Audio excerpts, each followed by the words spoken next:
तो इतना लाइफ खराब हो गया है, इतना लाइफ खराब हो गया है मेरा।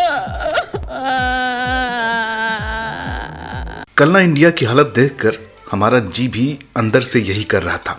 मतलब कल के बाद हम कैसे यकीन कर सकते हैं कि इंडियन टीम वर्ल्ड कप जीतेगी? ऐसे कैसा हो गया कल भाई? ये सपने दिखाते हैं और फिर कहते कि नहीं ऐसा नहीं हो सकता। परसों तक तो सब इतना स्मूथ और हसीन लग रहा था, मगर कल दोपहर से हालत ऐसे बिगड़े कि चीजें रोहित, राहुल, कोहली और जडेजा किसी के बस में नहीं रही। हमें तो समझ ही नहीं आ रहा है कि हाइलाइट्स फ्रॉम लास्ट नाइट के आज के एपिसोड में बताएं क्या। अगर हम करें तो करें क्या, बोले तो बोले क्या, क्योंकि कल का पूरा मैच ही किसी हाईलाइट से कम नहीं है। 1:30 बजे शुरू हुआ और 6 बजे खत्म हो गया। भाई हम तो शुरू होते ही खत्म हो गया यार। इससे ज्यादा वक्त तो T20 मैच में लग जाता है, बल्कि इससे ज्यादा 40 ओवर भी T20 में फेंके जाते हैं। यहाँ खेल सिर्फ 37 ओवर में निपट गए।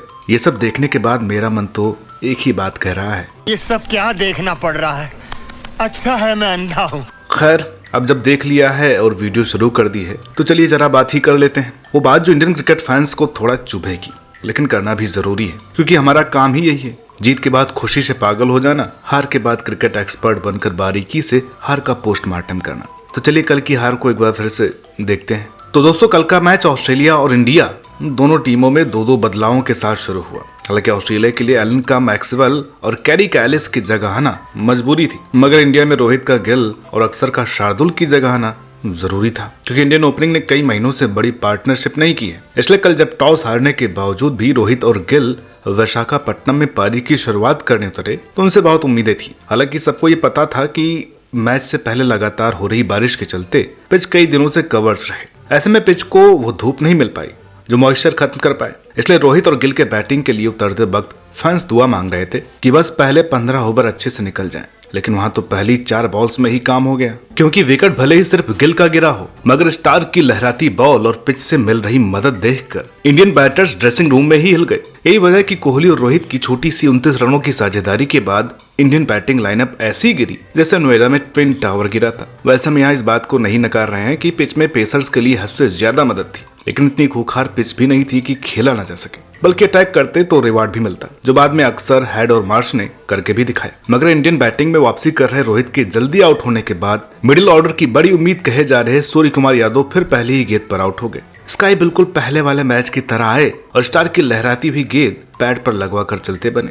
स्काई के लगातार 2 मैचों में इस तरह से आउट होने पर जितना नुकसान इंडिया को है, उससे कहीं ज्यादा बड़ा नुकसान स्काई को है, क्योंकि इंटरनेशनल क्रिकेट में प्लेयर की कमजोरी जंगल में आग की तरह फैलती है। खैर उम्मीद है कि स्काई इस दौर से जल्द बाहर आएंगे और अपनी टेक्निक को बेहतर कर फिर जलवे बिखेरेंगे। वैसे यही उम्मीद हमें कल स्काई के आउट होने के बाद राहुल से थी, मगर उसके बाद क्या राहुल, क्या हार्दिक, क्या ही जडेजा, सब एक के बाद एक आते गए और मुंह दिखाई की रस्म करके जाते गए। हालांकि थोड़ी देर के लिए 31 रन बनाने वाले कोहली और 29 रन बनाने वाले अक्सर ने रन जरूर बनाए, मगर वो रन इंडिया को सिर्फ 100 के ऊपर ले जा पाए और इस तरह सिर्फ 26 ओवरों में इंडियन टीम 117 के स्कोर पर ऑल आउट हो गई, जिसमें स्टार्क ने 5, एलिस ने 2 और एबेट ने 3 विकेट लिए। लगातार दूसरे मैच में स्टार्क का इंडियन बैटिंग को हिलाकर रख देना ऑस्ट्रेलिया के लिए जितनी खुशी की खबर है उतनी ही गम की खबर हमारे लिए है, क्योंकि 2019 वनडे वर्ल्ड कप सेमीफाइनल में बोल्ट और 2021 T20 वर्ल्ड कप में शाहीन जैसे लेफ्ट आर्म पेसर से मिले जख्म को अब दुनिया भुलाने लगी थी। मगर स्टार्क के इस हमले ने फिर से इंडियन टॉप ऑर्डर की इस कमी को हवा दे दी है। अब इस लचर प्रदर्शन का अंजाम क्या होगा ये तो वक्त बताएगा, लेकिन हम आपको अब दूसरी पारी की हालत बताते हैं। 1 मिनट, क्या दूसरी पारी? कैसी दूसरी पारी? ऑस्ट्रेलिया ने तो कल इतनी जल्दी 117 रन बनाए जैसे उन्हें विशाखापट्टनम पसंद ही नहीं आया और फ्लाइट लेकर वे वक्त रहते वापस जाना चाहते हैं। हेड और मार्श ने शमी, सिराज, पटेल, पांड्या, यादव सबको ऐसा धोया कि उनके बड़े भाई के टीम में नहीं होने की वजह इंडियन बॉलर्स हैं। वैसे तो दोनों ने ही खूब रन बनाए, मगर मार्श ने 66 रनों की पारी में जो 6 छक्के लगाए और गजब की तेजी दिखाई, उससे सिर्फ इंडिया ही नहीं बल्कि पूरे वर्ल्ड क्रिकेट को मैसेज दिया है कि मार्श इस वर्ल्ड कप साल में ऑस्ट्रेलिया की रीढ़ बनने वाले हैं। क्योंकि ऐसा पावर हिटर जब फॉर्म में हो और ओपनिंग पर आकर तेजी से रन बना दे तो सामने वाली टीम की स्ट्रेटजी तहस नहस होगी, साथ में अपनी टीम को पूरा मौका मिलेगा अपनी स्ट्रेटजी पर अमल करने का।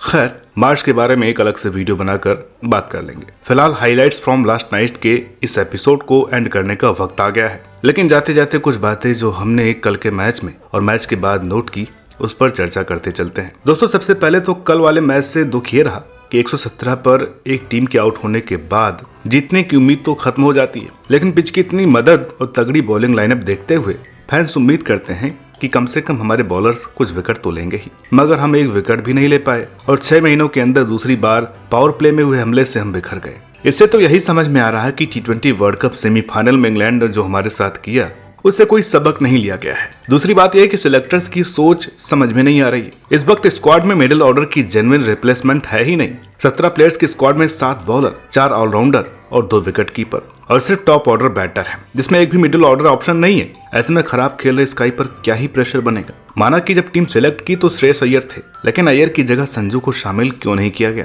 वो भी तब जब पिछले मैचों में सैमसन ने अच्छा काम किया है। वैसे हम यहाँ ये नहीं बोल रहे कि स्काई को टीम से निकाल दिया जाए, मगर इतनी भी फ्री हैंड नहीं दिया जाना चाहिए कि उसके चक्कर में एक प्लेयर का करियर ही खत्म हो जाए, क्योंकि सैमसन को पहले पंत, फिर किशन, फिर अय्यर और स्काई के लिए नजरअंदाज किया जा रहा है। इसके अलावा तीसरी बात यह है कि इंडियन टीम की क्लियर स्ट्रेटजी समझ में नहीं आ रही है। मतलब वो अटैकिंग खेलेंगे या पॉजिटिव, ये क्लियर नहीं है, क्योंकि श्रीलंका और न्यूजीलैंड के सामने बीस्ट मोड ऑन था, लेकिन ऑस्ट्रेलिया के सामने पता नहीं कौन सा मोड ऑन है। बाकी आखिरी बात अब इंडियन कॉम्बिनेशन के ऊपर भी है, क्योंकि पहले 6 प्लेयर्स अगर फिक्स भी कर लिए जाएं तो अगले कुछ पानी पर चलती कागज की नाव के जैसे हैं। कभी भी जडेजा के होते हुए अक्सर टीम में आ जाते हैं, फिर उन्हें हटाकर कुलदीप के लिए चहल को ले आते हैं, फिर कुलदीप को हटाकर वाशिंगटन सुंदर को ले आते हैं और सुंदर से मन भर जाए तो शार्दुल को खिला लेते हैं। समझ में नहीं आ रहा है कि किस बेसिस पर प्लेयर्स टीम में सिलेक्ट हो रहे हैं, क्योंकि पिच के हिसाब से होते तो कल अक्सर की जगह कम से कम शार्दुल को हटाकर तो हरगिज नहीं बनती। बाकी आपकी क्या राय है कमेंट करके बताइएगा। वीडियो अच्छी लगी हो तो प्लीज इसे लाइक कर दीजिएगा,